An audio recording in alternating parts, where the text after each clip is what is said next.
So in today's video, I'm about to help you understand exactly why you cannot stay motivated. Spoiler alert, it's not because you lazy. One of the most common reasons you have trouble staying motivated is because of something called the expectancy value theory. Now, if you have never heard about that, don't worry, because I'm about to break the whole thing down for you so you know exactly what's making you not be motivated. Now, the expectancy value theory tells us that you need two things in order to be motivated. The first one is you need to have an expectation that you will be successful at whatever it is that you're trying to do.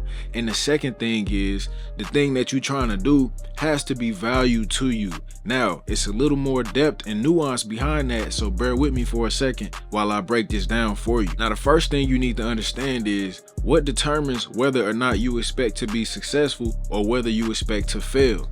Now, the number one thing that determines whether you expect to be successful in anything you do is your past successes and failures.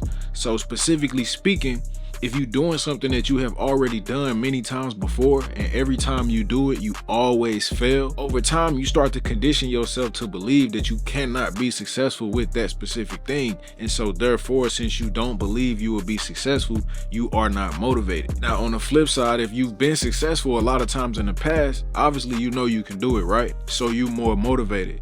Now, the second part about that is that sometimes you might be trying something new that you've never done before, right? So in that case, your general beliefs about your ability to do certain things is what comes into play. And at the end of the day, if you don't think you're going to be successful with whatever this thing is you're trying to do, the result is the same. You're not going to be motivated. And by the way, real quick, if you're wondering who I am, my name is Mario Roberts Jr. I'm a current PhD student, and one of the main things I study is motivation. So all I'm trying to do right now is take the things I'm learning about in my PhD program and teach them to you so you can learn how to keep yourself motivated.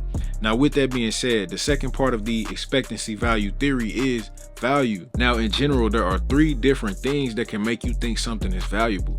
The first one is achievement, which just means if this is something that you would be happy for achieving, right, you can see it as valuable and it can motivate you. The second one is enjoyment. So in this one, it might not necessarily be about achieving anything, but just the simple principle that you enjoy the activity for what it is can make you think it's valuable, and that can motivate you.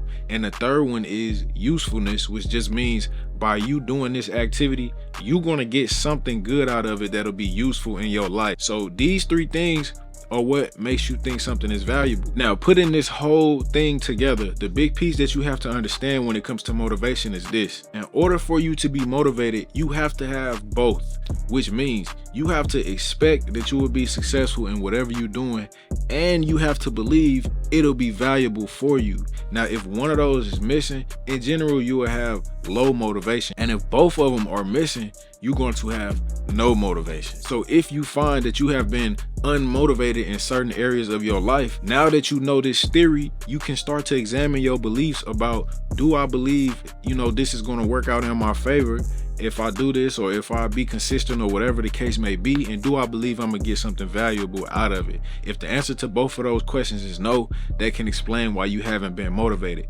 Now, one major thing that you have to understand is that the expectancy value theory is just one theory of motivation. No single theory can always explain why you are or are not motivated. With that being said, there are various other theories of motivation that can explain why you are or are not motivated in any given situation. If you want to learn more about those theories, do me a favor, smash that like button for you boys, subscribe to my channel and turn on post notifications, and I will make more videos about the psychology of motivation.